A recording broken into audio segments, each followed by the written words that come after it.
Olá pessoas, eu sou o Léo. E eu sou o Miguel. E esse é o canal Piuí. Quer você queira ou não, Quentin Tarantino é um dos diretores mais renomados da atualidade, que tem vários filmes extremamente memoráveis. As pessoas lembram o tempo inteiro das cenas, das frases, e muitas vezes esses filmes figuram nos filmes favoritos das pessoas. Porque eu amo de verdade. Acontece que existe uma característica muito marcante na carreira de Tarantino, que é o seguinte: não fazer continuações. Cada vez é uma nova história, é uma nova jornada, entendeu? Ele quer contar coisas novas. Porém, houve uma vez em que uma história, ela pareceu tão boa, mas tão boa, que ela acabou gerando 2 filmes. Sim, foi a única vez que Quentin Tarantino fez uma continuação, e é sobre esses 2 filmes que a gente fala hoje. Afinal de contas, o que essa história de Kill Bill tinha de tão especial assim? Apague as luzes do seu quarto e prepare-se para muito sangue, pois está começando a saga Kill Bill aqui no canal Piuí. Peraí, você não deixou like?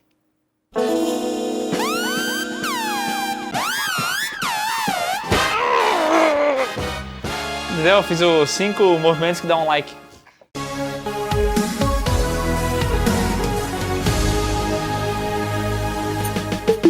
Toda promessa é uma dívida? Aparentemente para Quentin Tarantino sim, porque nos anos 90 ele estava batendo um papo com Uma Thurman, né, a atriz que protagonizou o filme Pulp Fiction, e eles estavam conversando sobre uma ideia, uma mulher toda ensanguentada com um vestido de noiva que jurava vingança. Era apenas uma ideia jogada no ar, assim como a gente tem várias ideias aqui, tipo, vamos fazer um podcast estilo Enigma de Outro Mundo, com várias paradas envolvendo pirâmides e tal, que nunca vê a luz do dia, sabe? Que tristeza. Mas Quentin Tarantino guardou essa ideia como se fosse um tesouro. Ele deixou ela lá paradinha e, mais do que isso, ele foi desenvolvendo ela ao longo de alguns anos. Mas Quentin Tarantino fez uma promessa a Uma Thurman. Ele falou assim: um dia isso daqui vai virar um filme e você será a protagonista dessa história. É só marcar, vamos marcar. E de fato ele guardou essa ideia num cantinho.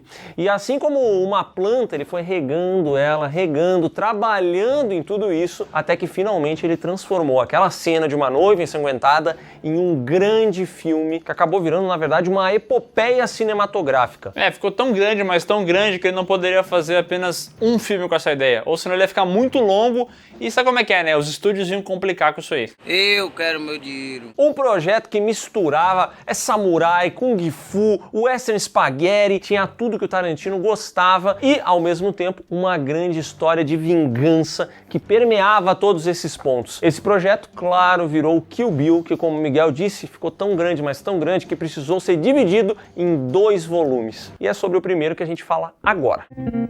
Kill Bill, volume 1. Lançado em 2013 com roteiro e direção de Quentin Tarantino, Kill Bill Volume 1 começa com uma cena muito trágica. Uma mulher com vestido de noiva, toda ensanguentada no chão de uma capela, é abordada por um homem, Bill. E esse homem começa a falar algumas palavras pra ela, fala que o que ele tá fazendo ali não é um ato sádico, na verdade ele tá sendo masoquista, e ele dispara contra a cabeça dessa mulher, que olha só, estava grávida. Bill,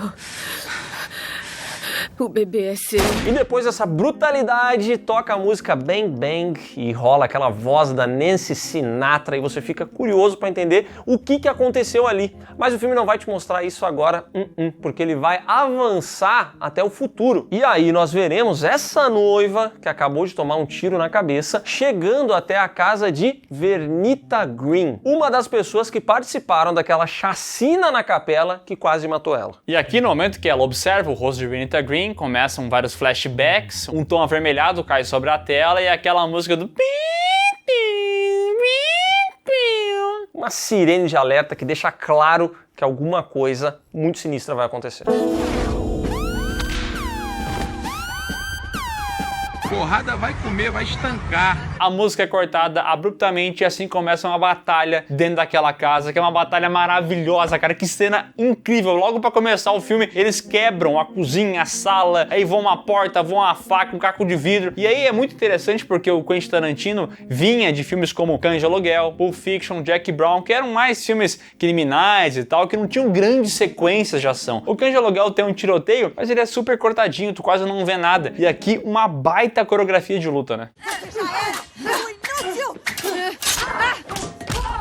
Cinema! Cinema! E é legal porque quando a porta é aberta, a noiva já começa essa lutação toda, essas mulheres destroem tudo, mas de repente elas vêm parar na frente da casa um ônibus escolar. E esse é um momento muito legal porque as duas percebem que a filha da Vernita Green está entrando em casa. Então elas simplesmente param de brigar e quando essa criança entra, as duas estão lado a lado, escondendo a arma nas costas e a Vernita Green fala pra filha dela: essa aqui é uma amiga da mamãe, tá rolando uma baguncinha aqui, mas fica tranquila e vai pro teu quarto. Ela já manda a menina ir pro quarto, sobe pra lá e aí, depois que a garota sai, elas não voltam a lutar imediatamente, até porque os ânimos, eles se acalmaram, entendeu? Então a Vernita Green fala assim: vamos lá na cozinha tomar um cafezinho e conversar um pouco. Quero café! E só mais uma coisa sobre a coreografia de luta, uma coisa que você vai perceber é que tem efeitos sonoros quando os socos são acertados, que são meio tosquinhos, tipo um...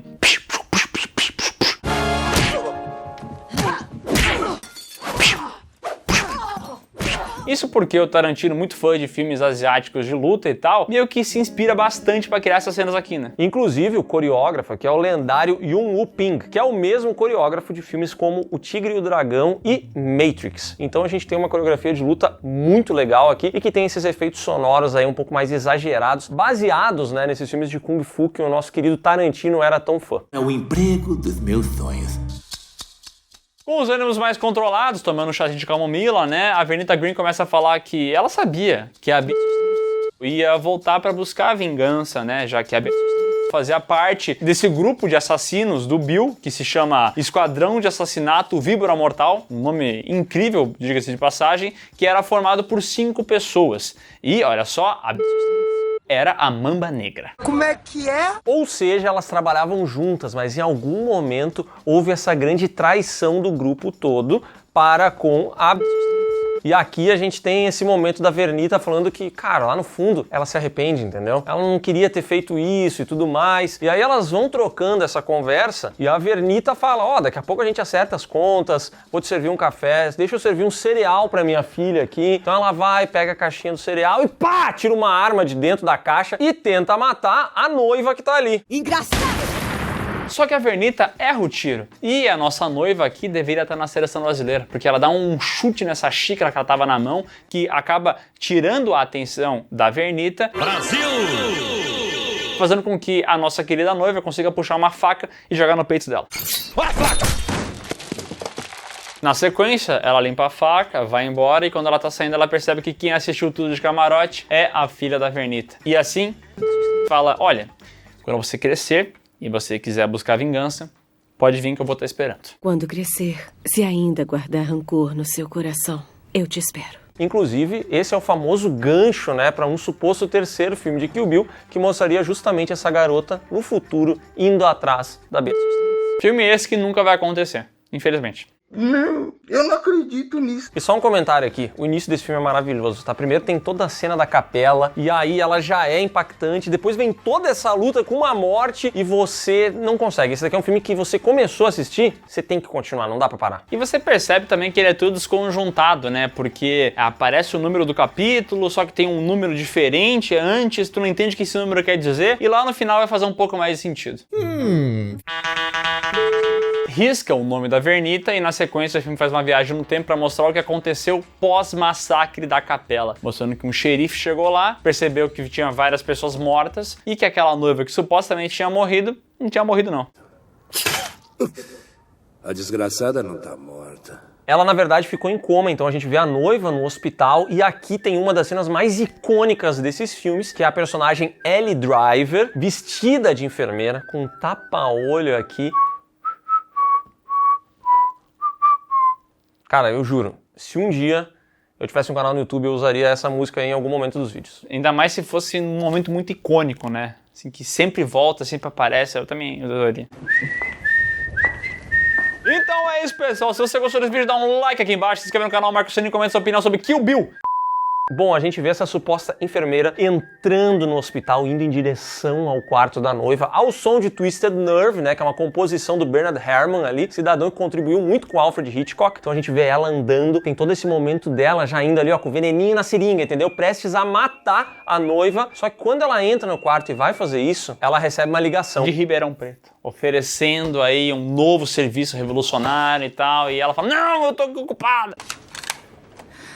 Coelce, Natália, boa tarde. Por gentileza, com quem eu falo? Aí ela desliga e, cara, na sequência uma outra operadora liga pra ela oferecendo um plano que agora dá 10 GB de internet. Ela fala, não, eu tô ocupada. Ela desliga. Até que ela recebe uma ligação e dessa vez não é ninguém oferecendo nada, é o Bill, falando pra ela o seguinte, ó, essa mulher, ela merece ter uma morte mais digna do que isso. Não dá pra você matar ela envenenada com ela dormindo, ela tem que estar no mínimo acordada. E aí a Ellie Driver então pensa assim, bom, não vou matar ela aqui, vou sair do local e vai embora. Só um conselho, sua idiota. Nunca saia do coma.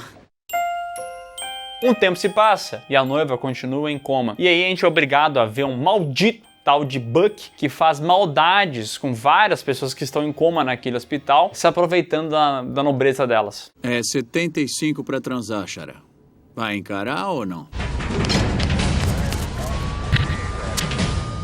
Ele abusa dos pacientes que estão em coma e há 4 anos a noiva tá ali e vem sendo abusada. Só que no momento em que ela acorda, ela percebe que tem um movimento, se finge de morta e vê o Buck oferecendo o corpo dela para um outro cidadão que vai abusar. Aí quando esse cara chega próximo, achando que ela está em coma, ela então acorda, morde a boca dele, né, arranca ali um pedaço aqui de toda essa região do rosto do cidadão, mata ele e na sequência ela não tem movimentos nas pernas. Então ela vai se arrastando pelo chão até ficar num cantinho esperando o Buck chegar. Quando o Buck chega nessa sala... Só no tendão de Aquiles. Ela dá o golpezinho no tendão de Aquiles, ele cai, ela começa a esmagar a cabeça dele com uma porta, numa cena muito satisfatória, né? Porque a gente viu o que esse cara faz, então ela fica ali esmagando a cabeça dele, mata o Buck, rouba as roupas dele e a chave do carro e vai-se embora numa cadeira de rodas. E ela tem que encontrar o carro dele pra poder escapar dali, só que ela não sabe qual carro é. Só que ela olha pro chaveiro e tá escrito Pussy Wagon, e daqui a pouco ela olha pro estacionamento e tem um carro amarelo gigantesco escrito Pussy Wagon. Ela meio que entendeu, né? Na tradução, picape das gostosas. Isso daqui também, além de ser brega, mano, faz um barulho assim infernal. Ela se arrasta até o carro, só que olha só, ela tá com paralisia nas pernas. Ela não consegue mexer por causa da entropia. E nesse momento o filme utiliza da narrativa para falar um pouco mais o contexto sobre essas assassinas que faziam parte do grupo do Bill. E aí a gente vai conhecer a Oren Ishii. O primeiro nome na minha lista, Oren Ishii, foi a mais fácil de achar. E a gente vai descobrir, inclusive, que ela era o primeiro nome na lista e não a Vernita Green. E pra gente conhecer melhor o passado dela, entra aqui toda uma animação. Nossa, foda, né? Foda! Isso aqui é foda. Animação absurda, que mostra pra gente como essa garota perdeu os 2 pais aos 9 anos de idade, foram mortos aí por um grande chefão da Yakuza, mas depois de 2 anos ela foi atrás desse cidadão, fingindo que deixaria ele abusar dela, tirou a vida do cara e a partir dali ela se tornou a maior assassina do Japão e futuramente viria a integrar aí o esquadrão do Bill. Aos 25, participou da morte de 9 inocentes, incluindo minha filha não nascida. Essa sequência toda estilizada, tem muita violência envolvida e ela é bem memorável. Porém, ela não passou 100% pelas mãos do Tarantino. Ele aprovou o produto final, mas quem produziu foi o estúdio Production EG, que já fez anteriormente Ghost in the Shell.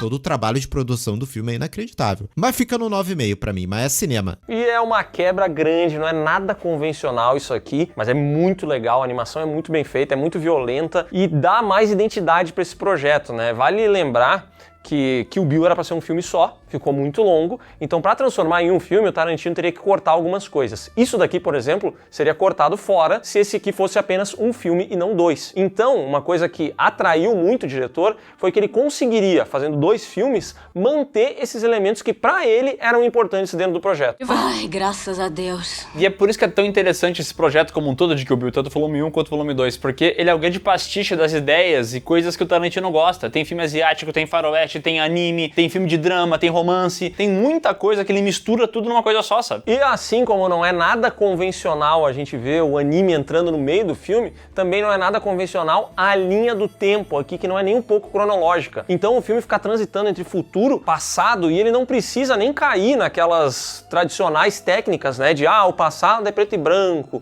o futuro é colorido. Não, ele vai fazendo isso de uma maneira aleatória e sem seguir nenhum tipo de cronologia. Então primeiro ele mostra a segunda vítima, depois ele volta para a primeira vítima, aí ele vai para o futuro, ele vai para o passado, e tudo isso é muito compreensível porque o roteiro do Tarantino é muito bom e a montagem da Sally Mank também é excelente. Bateu uma salva de palma aqui pro profissional. E como ela falou, é uma misturança. E poderia ficar muito confuso. Imagina tu contar uma história de forma não cronológica, tu pode fazer com que quem esteja ali apreciando se perca completamente. Mas o Tarantino conseguiu organizar isso narrativamente. Obrigada, obrigada, obrigada, obrigada. E essa organização é essencial em qualquer tipo de narrativa, né? Inclusive nas nossas vidas. Porque, por exemplo, se você quer se tornar chefe da empresa onde trabalha, existe um caminho a ser seguido, entendeu? Muitas vezes você não sabe que caminho é, mas ele existe. Que são trilhas estruturadas e criadas por especialistas que conseguem ali organizar os passos que você precisa seguir para alcançar seus objetivos em 22 carreiras, do nível iniciante até o avançado. Isso é clareza, profundidade e auxílio para você saber como alcançar todos os seus objetivos. Porque assim, uma coisa é você ter uma ideia, outra coisa é como formular essa ideia para chegar em algum lugar. Quero ser chefe de TI da Microsoft. E tem que começar lá de baixo. Como faz? E para comemorar essa novidade, todos os planos da Allura estão com até 44% de desconto. Lembrando que na Allura, com uma matrícula, você tem acesso a todos os cursos. Então, se você sabe onde quer chegar na sua carreira, mas não sabe como, não sabe qual caminho trilhar, acesse agora mesmo o link que está aqui na descrição, aproveite a promoção da Allura e conheça o modo carreira, que vai justamente ser esse seu guia na jornada da sua vida. O QR Code está aqui na tela, o link está aqui na descrição, acesse agora mesmo e você vai ter a ajuda do Tarantino dos cursos, a Allura. Voltando para Picape, a noiva continua com o seu modo de pensar de vários coaches brasileiros. De ser positivo, sabe? De torcer que as coisas deem certo. Pedir pro universo. The Secret, o segredo, atraia o sucesso. E ela consegue mexer um dedo. Aí depois de 9 horas ela mexe tudo. Mexa o seu dedão. Mas você é safado, né? Dali, a noiva começa a sua jornada para chegar em Okinawa, no Japão, e conseguir se encontrar com ele, Hattori Hanzo, o maior criador de katanas, ou katanas, porém, ele tá aposentado, então ele já não faz mais essas espadas, né? A gente tem uma Hattori Hanzo aqui. Pior que temos. Depois a gente mostra. É mesmo, é? Ela chega lá, tenta bater um papo com o cara, mas o cara só quer saber de vender sushi. Ele não tá afim de bater papo, não. Só que ela acaba conquistando a atenção do homem quando ela fala que ela tá ali por vingança. E ele vai querer ajudar ela a se vingar dessa pessoa. Deve ter ratazanas bem grandes para precisar de uma espada de Hattori Hanzo. Enormes. E aqui tem uma cena lindíssima do Hattori Hanzo mostrando as espadas que ele já construiu, com uma música bonita, ela pegando com muito respeito e manejando tudo aquilo ali. E assim, é ela pegando em espadas. Não era pra ser uma grande coisa, mas a cena parece poética, né? Ai, que lindo, cara! É uma cena que ajuda a construir a mística e mostrar a importância desse item para esses filmes, entendeu? É um momento do filme que as coisas se acalmam, mas que ele é essencial para construir essa mística em cima de todas as lutas que a gente vai ver daqui em diante, porque a gente percebe aqui o quão importante é essa espada, entendeu? Uma Hattori Hanzo não é qualquer espada, pouquíssimas foram feitas, e agora ele desenvolve a melhor de todas as espadas para que a possa ir atrás da sua vingança. E agora ela tá preparada. Pega sua moto amarela, seu traje amarelo, seu capacete amarelo e parte em vingança. Traje esse, obviamente, que é inspirado lá no do Bruce Lee em O Jogo da Morte. Traje esse que quando eu tiver minha moto eu com certeza vou comprar. E vou sair na rua que nem um torcedor do Criciúma. Brabo, brabo, brabo. Isso aqui em Santa Catarina faz sucesso, viu?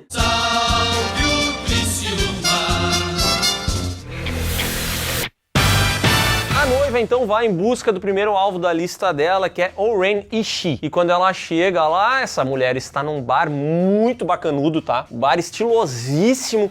Tá ela lá com seus Crazy 88, que são ali seus soldados com sua guarda-costas e tudo mais. Stormtroopers, né? Que a gente vai entender que eles são todos uns buchos do caralho. Isso aí. E a nossa querida noiva chega lá em silêncio, se esconde. E tem uma cena que eu gosto muito porque ela mostra o quão braba é essa O-Ren Ishii, né? Que é o momento em que a noiva tá do lado de fora, mas algo de estranho chama a atenção dessa assassina. E ela joga ali uma presilha de cabelo pra tentar acertar quem tá do lado de fora. É linda, sim. Sedutora, sim. E maluca. Mas aí a noiva consegue se esconder. Que nem Homem-Aranha. E tudo mais. Ela dá uma de Homem-Aranha ali, se esconde legal e consegue se disfarçar pra depois capturar o braço direito dessa mulher, que é a tal da Sofia Fatale. Ela tava junto, inclusive, naquele massacre da capela. Ela era uma espécie de secretária do Bill. Aliás, só uma coisa, né, que a gente meio que passou batido. Eu acho interessante como eles abordam a O-Ren Ishii e mostram que por mais que ela seja meio maldosa e tudo mais, ela tem todo esse passado trágico e que atualmente ela passa por certas dificuldades ali no Japão, já que algumas pessoas não acreditam que ela poderia fazer parte daquele grupo, que ela poderia ser líder, já que ela é sino-americana. Então as pessoas querem tirar ela dali, só que ela mostra por que ela deveria estar ali.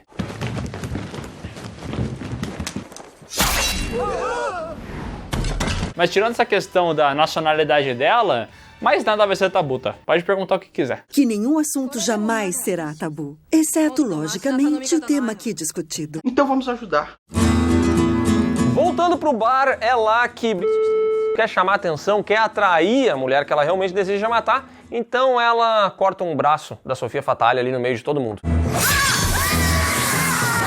Ao som de um faroeste, uma música de faroeste muito doida. E aqui, já que a gente tá falando sobre o filme, eu vou trazer um dos problemas pra mim, que como ele tem muita música e toda hora tá tocando uma música, às vezes o Tarantino simplesmente atropela uma música com outra. Eu acho isso muito estranho, tá ligado? Tá tocando uma música de faroeste ali no momento épico, aí do nada ela se olha e começa...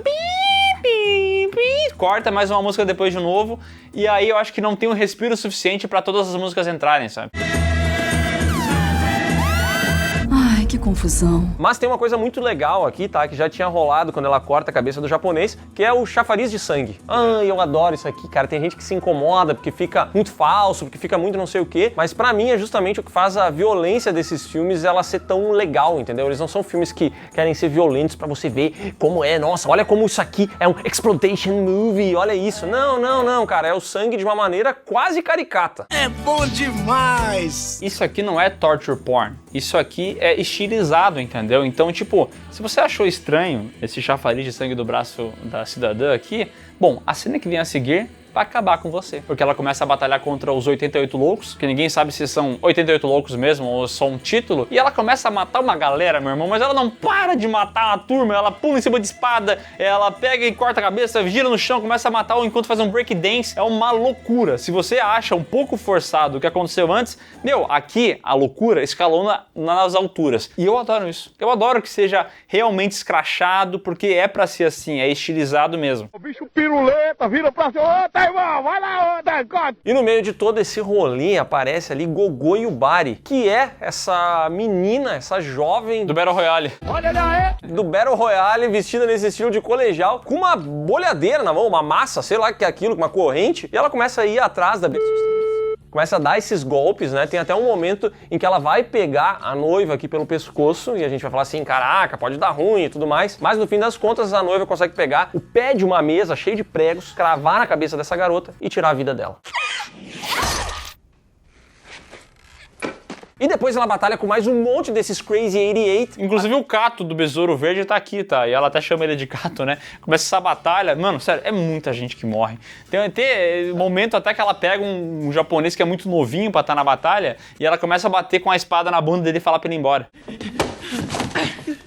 Isso é o que merece por se meter com a Yakuza! E também tem referências a outros filmes. Tem aqui um momento que fica tudo azulado e tal. Referências Samurai Fiction, obviamente, né? Isso porque o Tarantino é esse rei das referências, então a Gogô Yubari realmente é inspirada na personagem lá de Battle Royale. A enfermeira também vai ser inspirada lá na freira assassina de Domingo Negro. E toda a coreografia, a movimentação é baseada em filmes asiáticos de Kung Fu. Também tem esses zooms que ele dá o tempo inteiro. Tem a trilha sonora, que é de faroeste, que não teria nada a ver com isso aqui, mas de alguma forma funciona. Esse filme aqui usa muito esse crash zoom, que é esse zoomzão. Eu gosto de chamar ele de zoom de stories, né? Tu faz assim com o dedo, ó, e o zoom vai na cara da pessoa e que aqui funciona. A gente já viu outros filmes fazerem isso, recentemente Madame Teia faz muito isso, e não dá certo. Mas nas mãos desse cara, inacreditavelmente, essas coisas funcionam muito bem. O bicho é diferenciado, rápido, virado na desgraça.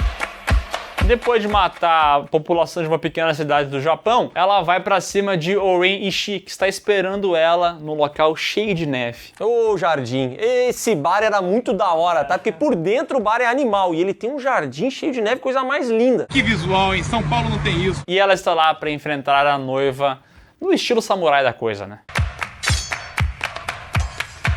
Porrada vai comer lá pra frente. Mas antes, obviamente, vão bater um papo muito grande, elas vão se encarar, que lembra um pouco os filmes do Kurosawa, também lembra filmes de faroeste do Sérgio Leone, e aí começa a grande batalha, né? Então tu vê que uma delas se fere, a outra se fere também, e as duas ficam meio malechas. Mas é tudo tão bonito porque esse ambiente de neve, com sangue escorrendo em alguns momentos, cara, é um contraste tão bacana. Esse filme, ele tem vários cenários e várias cores e várias imagens, fotografias memoráveis, né? É uma obra de arte. Esse filme aqui é o seguinte, cada frame é um quadro. Você pode separar vários momentos e ele é um filme muito memorável, entendeu? Porque tem a cena dentro da casa da Vernita Green. Inesquecível, o ônibus chegando, inesquecível. A noiva lá, a ferida, você não esquece. O jardim, a moto, o traje, cara, tudo. E tem detalhes até que eu nem sei se faz sentido, mas que me marca muito. Por exemplo, no avião que a noiva tá fazendo a viagem dela, todos os assentos têm uma katana do lado. Por quê? Eu não sei, mas tem. Isso me chama a atenção, tá ligado? É de maneirismo, tá vendo? É maneiro. Se baseia no maneirismo nele. É. O fato é que as duas tragam essa grande batalha, até que rola aquele momento, né, que tem que ter em obra que envolve samurai, que são os dois se cruzando, assim, um indo pra cada lado, e um deles, obviamente, acertando e matando o outro, que é o que acontece aqui com a acertando Oren Ishii. Logo depois, ela pega a Sofia Fatale, joga no hospital, mas antes fala, olha, o Bill vai encontrar você. E eu quero que você fale algumas coisas pra ele. Eu quero que todos saibam que logo vão estar mortos. O filme termina com o homem falando pra Sofia Fatale que aquela bebê que supostamente havia morrido junto com a mãe no massacre da capela, na verdade, o bebê está vivo. Ela sabe que a filha dela está viva. Kill Bill Volume 1 custou 30 milhões e faturou 180, sendo um valor bem interessante para um investimento que não foi muito alto. As críticas foram positivas e para o público também. Claro que assim, tem pessoas que criticam ele por ele não ter personalidade própria, por ele se basear em muitas coisas, por ele ser um copia e cola de muitos outros filmes. Mas tem aquela frase que diz, roube como um artista, e aí eu vou dizer que o Kill Bill sabe roubar muito bem. Porque é óbvio que a gente já viu essas coisas aí em vários outros filmes, mas vários outros filmes espaçados. Não no mesmo filme, né? Ele consegue criar uma narrativa muito boa, que faz uso de todas essas referências, cara, de uma maneira que elas encaixam aqui e ficam muito icônicas, entendeu? Pra mim, esse filme tem muita identidade. Sim, tem várias coisas aqui que saíram de outros filmes, mas essa jornada da maneira como ela é construída, a linha temporal do filme, a montagem dele, que pra mim são geniais, isso tudo, pra mim, faz com que esse daqui seja um filme que tem, sim, muita identidade e que é muito icônico. Tem muita referência aqui que é melhor nesse filme do que na obra original. Eu vou dizer, cara, eu acho que quem fala, geralmente, esse negócio, argumento de, porque o cara copiou algumas coisas, porque ele se baseou em outras e tal, cara, de verdade, tudo é assim. Toda obra que você gosta se inspirou em outra coisa. Ah, mas então os irmãos Lumière se inspiraram em quê? Em literatura da época, tá ligado? Eles são inspirados por outras coisas. Eles podem ter criado muitas paradas, mas a inspiração, ela não é um problema. Não é um problema que tu se inspire na parada, diz que tu cria algo novo. E, pô, é inegável que o Kill Bill, por mais que se inspire em várias outras coisas, é algo novo, né? É verdade. E eu acho que esse daqui é o filme mais icônico do Tarantino. Tanto em termos de trilha sonora, as músicas que, sabe, são muito memoráveis quando você pensa em Tarantino, as imagens, né? Tem muitos signos visuais nesse filme. Cara, é um filme realmente muito memorável, assim. Putz, se você assiste ele, quando você vai reassistir depois de 10 anos, você vai perceber que você se lembra de tudo. Tudo que tá acontecendo ali você tem na sua memória já, porque realmente é muito marcante. E obviamente quando você vai assistir a continuação dele, como era pra ser o mesmo filme, se você assiste os dois na sequência, parece de fato que você tá no mesmo filme. Kill Bill Volume 2.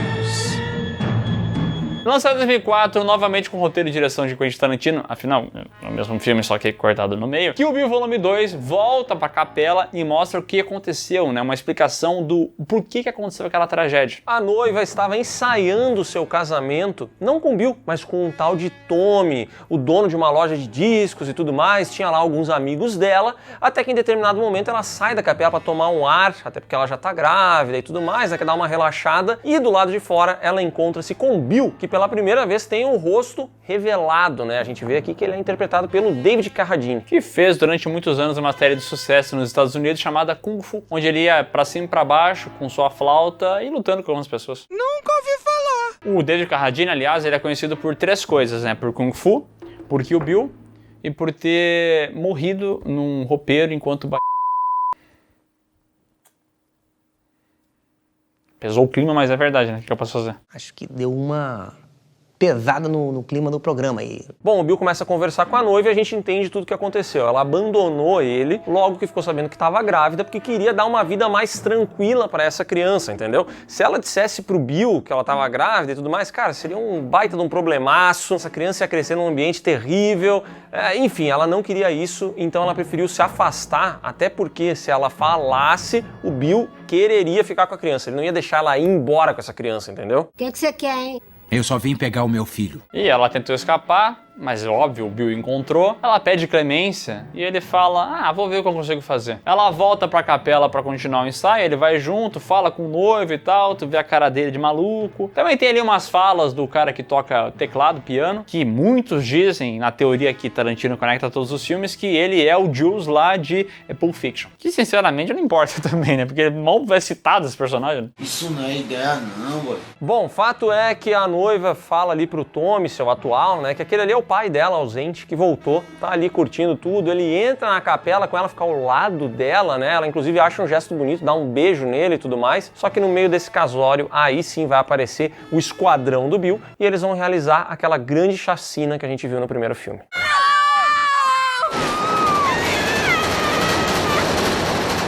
Mundo morreu. Essa cena tem um peso dramático muito maior, porque a gente consegue entender o que tinha no coração da noiva quando ela estava casando. Ela estava escapando ali, de certa forma, do Bill, né? E também a gente consegue entender que ela tem um carinho pelo Bill, ao passo que o Bill tem um carinho por ela, só que é aquele tipo de história de amor trágico, sabe? Que não vai dar certo, e obviamente não vai dar. O que é bem interessante, já que o primeiro filme, ele não é tão dramático nesses sentidos de relacionamento. Ele é mais um filme de ação, ele é mais um filme cheio de porradaria, pancadaria, pouco papo. E aqui, tu percebe já que o tom é um pouco diferente, né? Nossa, tá bom, quantos sentimentos.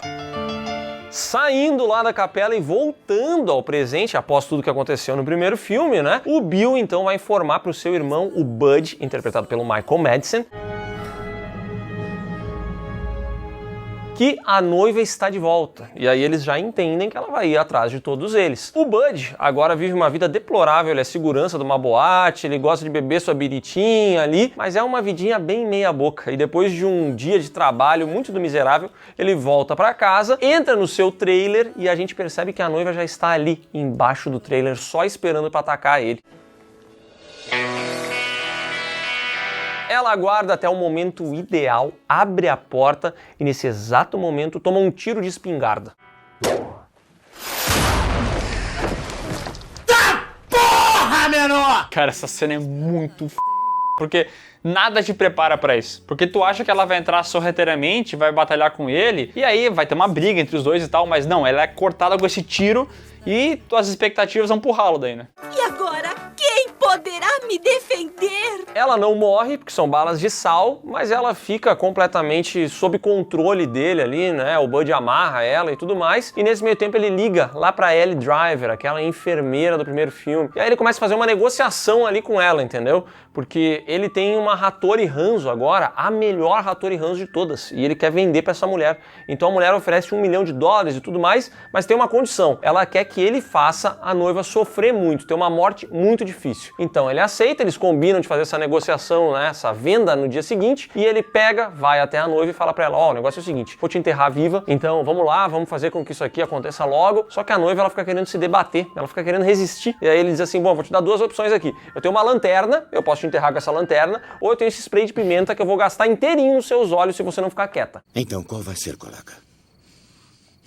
E aí a gente vê ela aquietando faixa e falando assim, não, beleza, eu quero a lanterna, então não me ataca com spray de pimenta. Cara, outra coisa que o Tarantino tem, que é uma característica muito foda dele, que poucas pessoas lembram, porque é muito mais fácil lembrar da trilha sonora, do estilo e tudo mais, mas é a habilidade que ele tem de extrair boas atuações de atores medíocres. Porque, cara, o Michael Madsen é um cara medíocre. Se for ver a carreira desse maluco, ele fez muita bomba. Só que aqui a entrega das falas dele, o jeito que ele fala meio calmo, assim, mas automaticamente extremamente violento, sabe, passivo-agressivo, é uma característica muito foda do personagem, né? É bom demais, ele mistura um jeito meio canastrão, sabe, com tudo isso que o Miguel comentou. É um personagem legal e a gente entende que é um cara também que é um operário. Ele tá ali pra fazer esse trabalho. Eu sou trabalhador, sou Zé Povinho. Ele pega essa noiva, leva ela até a cova de uma tal Paula Schultz. A esposa falecida de King Schultz de Django? Sinto falta da minha esposa. Que muitos deduzem ser a esposa falecida do King Schultz, lá de Django. E ali ele abre a cova, bota a noiva no caixão. E aqui tem uma cena muito boa que mostra, né, o caixão já dentro da cova, tudo meio escuro. E a gente só ouve a terra cobrindo esse caixão e a respiração da noiva desesperada com o que tá rolando.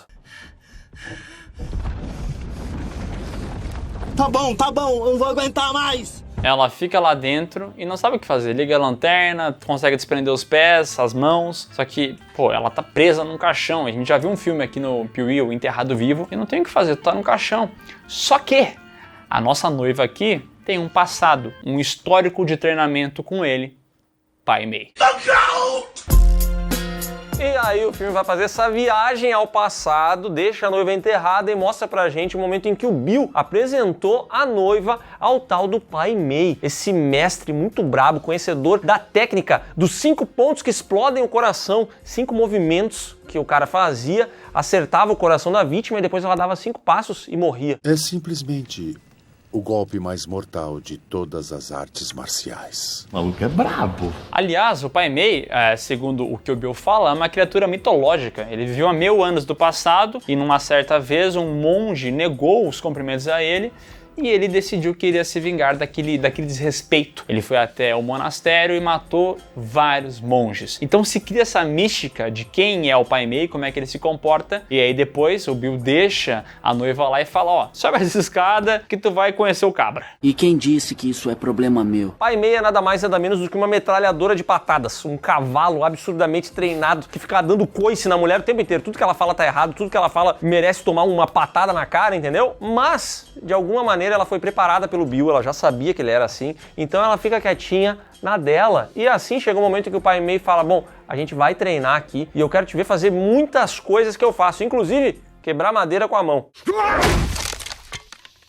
Ah, tá, pô. E ela começa, batendo assim. É só que é aquele soco de 1 polegada, o soco do Bruce Lee, entendeu? Só o Bruce Lee conseguiria matar alguém com um soco daquele. Mas, olha só, a noiva treina pra isso, passa muito tempo tentando treinar, subindo escada, descendo escada, levando varada do Pai Mei. Calma aí, paizão. Tirando jaqueta, botando jaqueta, pintando muro. Cara, esse é outro. Eu adoro, inclusive, o Pai Mei, que ele tem uma característica muito interessante. Quando ele aprova a atitude de alguém, ele pega a barba lentamente, mas quando ele tá um pouco irritado, ele joga a barba dele. E, cara, esse personagem, cara, quando tu olha pra ele, ele é muito ridículo. Mas é muito ridículo. A maior idiotice do mundo. Aliás, eu vi esse filme com a minha excelentíssima noiva, não a noiva do filme, a minha noiva, e ela falou assim, ah, não, agora o filme ficou bobo. Que isso? Que palhaçada é essa? Ela tá errada. Realmente, esse aqui é o momento do filme em que muitas pessoas caem fora. Aí a ideia ficou lúdica demais, entendeu? Porque ela vai pra esse ponto. O Tarantino, ele leva aqui pra um nível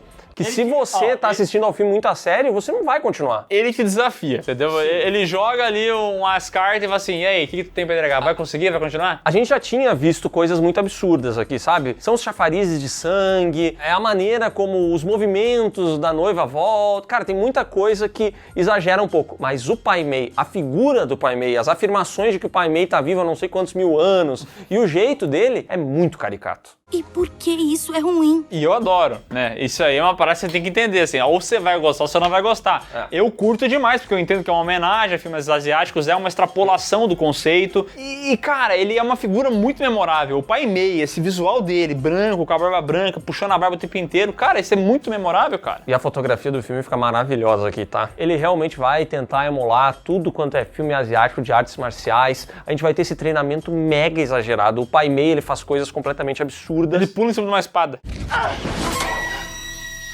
Que mentirada. Então tem muita gente que se perde e honestamente eu entendo quem não compra essa ideia, entendeu? Mas eu também me divirto e adoro esse segmento inteiro do treinamento.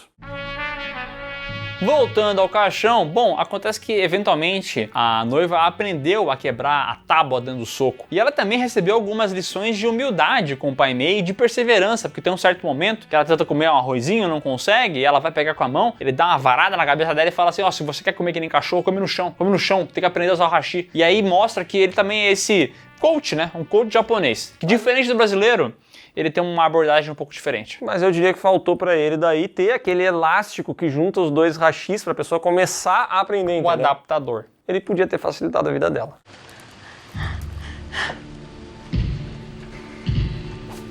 Voltando ao caixão, bom, agora ela aprende e começa a dar soco naquele caixão de madeira e daqui a pouco ela começa a rachar aquela madeira e racha cada vez mais. E a terra começa a invadir.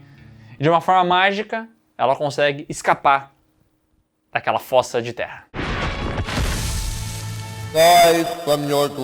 E obviamente, se você não comprou a ideia do Pai Mei, aqui essa mulher escavando pra cima, dando soco na terra, subindo sabe-se lá como, você também não vai comprar, né? Eu adoro que ela sai daquele local andandinho. Um zumbi do Romero. Um zumbi do Romero. E aí tem um cidadão num diner americano e ele olha aquela figura vindo e é muito engraçado que bate uma luz nas costas dela e tu vê esse monte de pó voando assim. E ela acende e pede um copo d'água. Um copo d'água, por favor.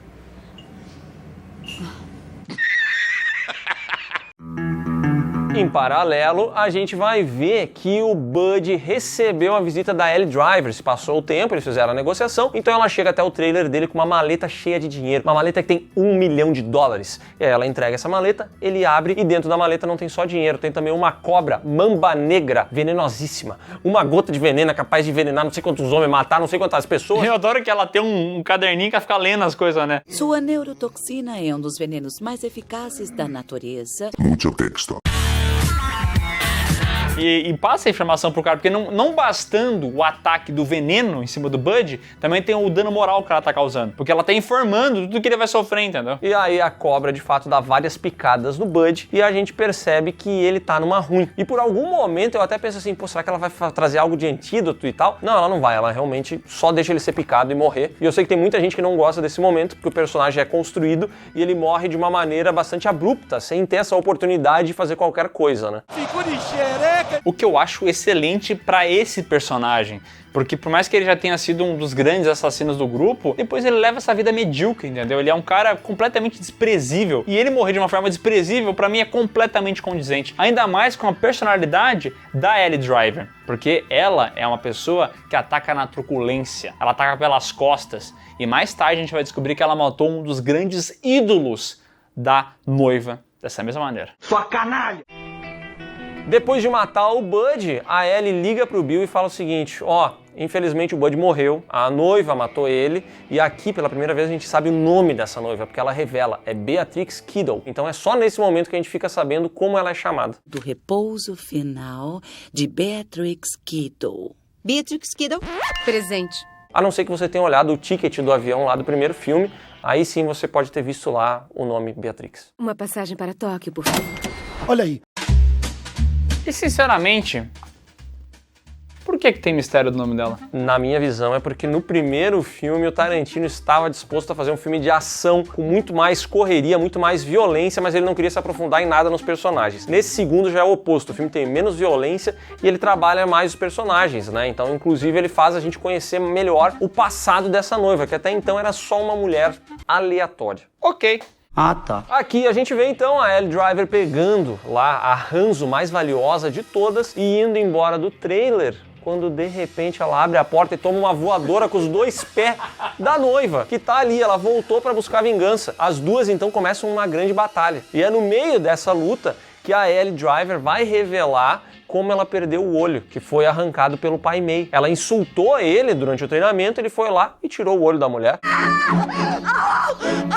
E o que ela fez com o cidadão? Envenenou ele. Pai Mei agora está morto, envenenado por Ellie Driver. Gostou do peixe, velho miserável?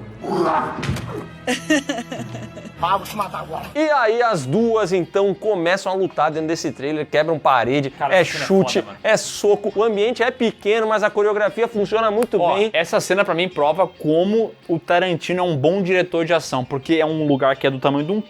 e ele consegue botar a câmera em vários pontos, te deixando entender o que tá acontecendo, mesmo cortando vários momentos, e em outros não, mas assim, é uma cena completamente compreensível, que consegue respeitar exatamente aquele tamanhinho muito pequeno do local, sabe? E no meio dessa batalha, inclusive, a nossa querida noiva fica desarmada, já que ela tá sem a espada dela. Só que ela cai no meio de um quarto, olha pro lado e tem uma katana do Hattori Hanzo lá. Isso porque a espada que o Bud ganhou do Bill não foi vendida coisa nenhuma numa casa de penhores. Ele guardava a espada ainda. Para meu irmão Bud, o único homem que amei. Bill. E aí, quando a noiva pega essa espada, a Ellie pega a outra e assim as duas entram numa batalha de katanas. E cara, o jeito que essa batalha termina é maravilhosa, porque elas embatem a espada uma contra a outra e nesse momento a noiva utiliza o que ela aprendeu com o Pai Mei e arranca o outro olho de Ellie Driver.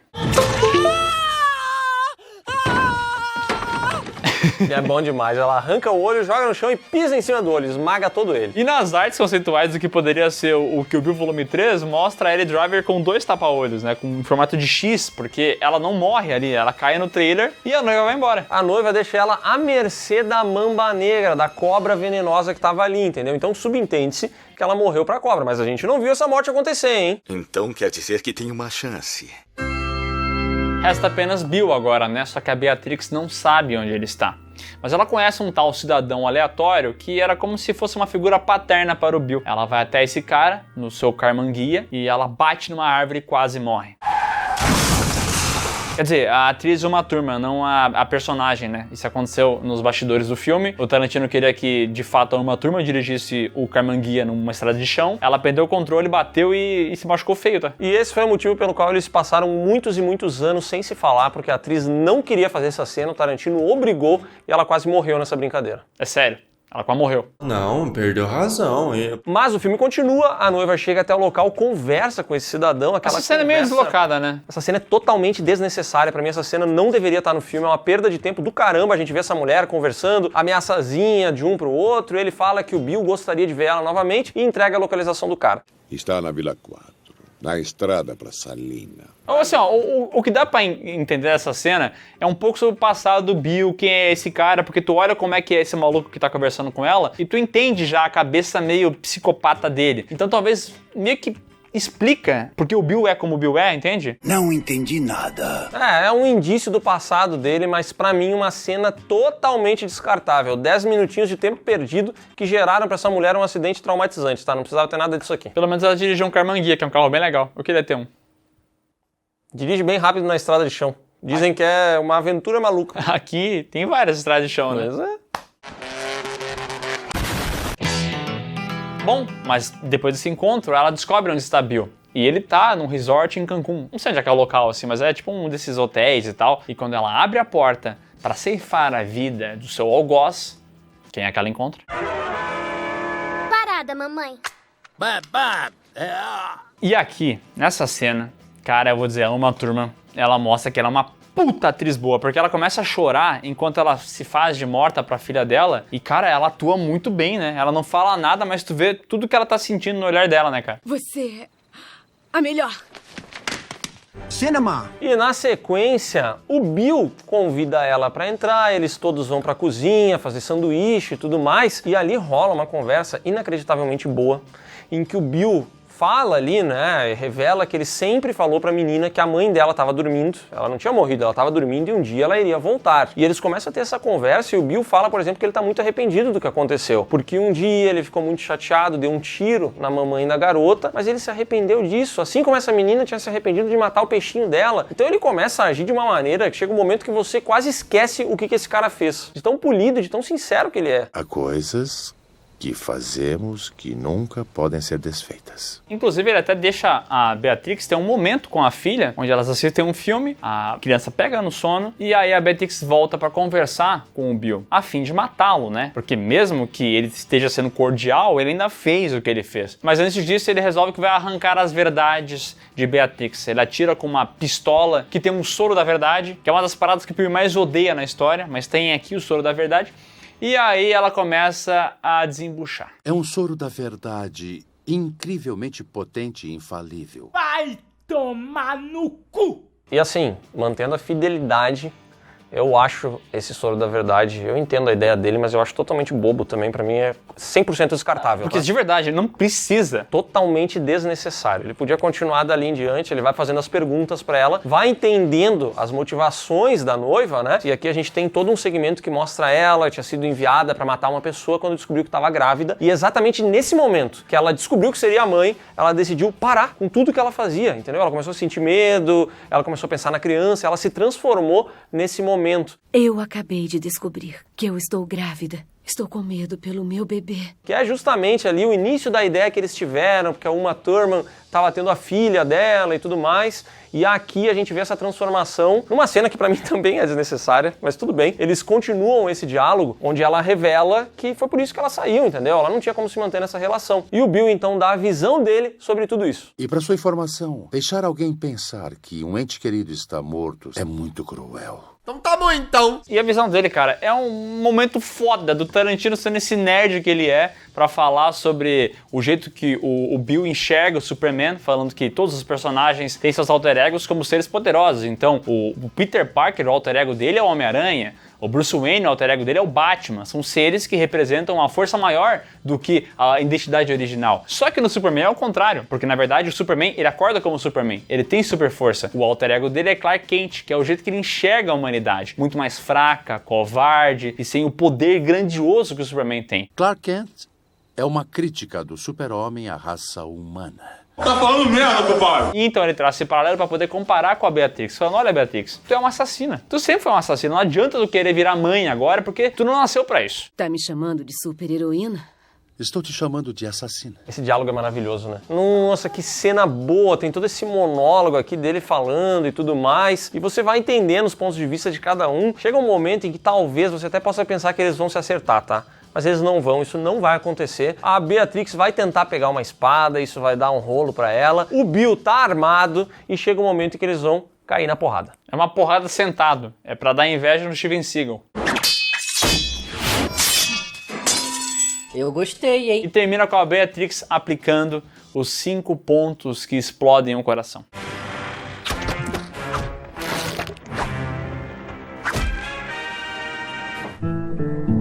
E aí o Bill conhece muito bem essa técnica, inclusive ele fala, caraca, ele ensinou pra você isso, então você foi, né, uma grande discípula, ele realmente gostou de você pra ter te ensinado isso. E ele sabe qual é o fim dele, então ele se despede da sua amada, porque de alguma maneira o Bill, ele de fato ama a Beatrix. Esse personagem é muito interessante, porque ele tem um arrependimento pelo que ele fez, entendeu? E esse arrependimento é muito genuíno, porém agora já é tarde, né? Então ele dá seus 5 passos e quando rola o 5º passo, de fato, ele morre, porque o coração dele explode. Caiu e morreu. Beatrix pega sua filha, escapa daquela situação, vai num hotel pra dormir um pouco. E a gente vê uma cena dela aqui chorando no banheiro de tristeza, mas também de alegria, por ter passado por tudo isso e por ter conseguido a filha dela de volta, né? Porque ela tinha assumido pra ela a vingança porque não existia mais uma filha ali. Então, a única coisa viva dentro dela ainda era a possibilidade da vingança. Agora, no momento que ela vê que a filha tá viva ainda, aí muda tudo de novo. A vida é bela. E aí, pra mim, o filme fecha de uma maneira muito maravilhosa, com elas duas juntas assistindo TV e mostrando que, diferente do que o Bill dizia, essa mulher conseguiu, ela transcendeu, ela tem uma nova natureza agora e essa natureza nasceu no momento em que ela virou mãe de verdade. Então é um final que pra mim é bom demais, não é só uma jornada de vingança, também tem todo esse aspecto da maternidade, da transformação da Beatrix. É, mas deixa aí uma coleguinha dela xingar ela, pra ver se a Beatrix não vai lá e corta fora a cabeça dessa guria.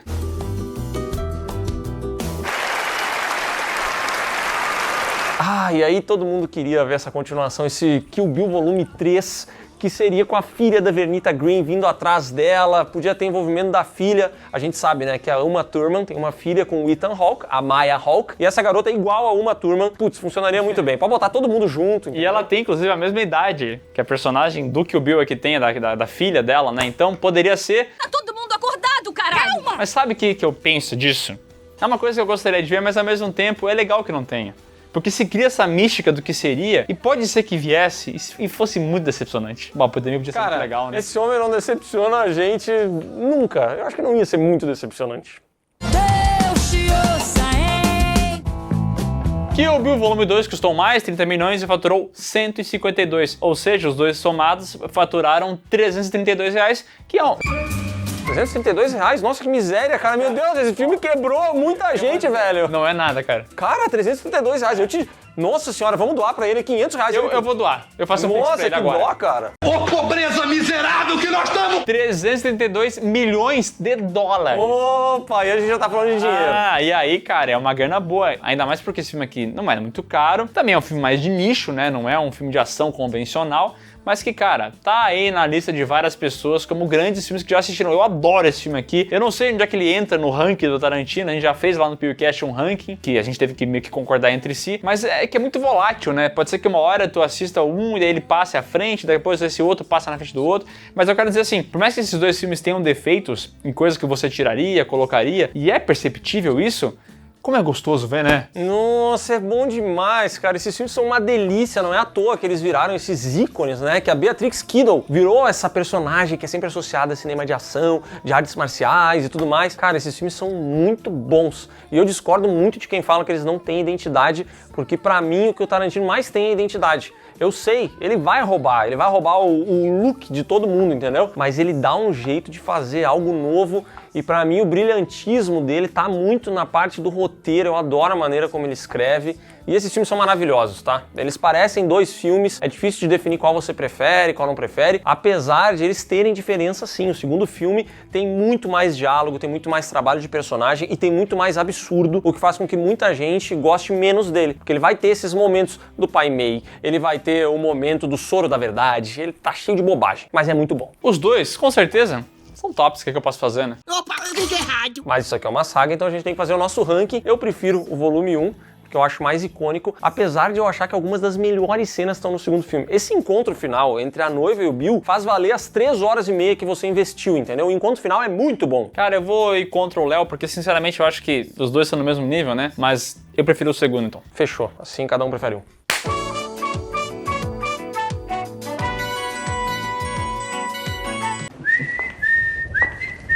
Então é isso, pessoal. Se você gostou desse vídeo, dá um like aqui embaixo, se inscreve no canal, marca o sininho e comenta sua opinião sobre Kill Bill. Subestimado? Superestimado? Qual a sua opinião? E não se esquece de conferir aqui na descrição os links que vão levar você pra Alura, pras nossas redes sociais, pras lives do Miguel, pro PewCast, podcast do canal Piuí, pra LOL, já tá em tudo quanto é coisa. Olha aqui embaixo e até a próxima.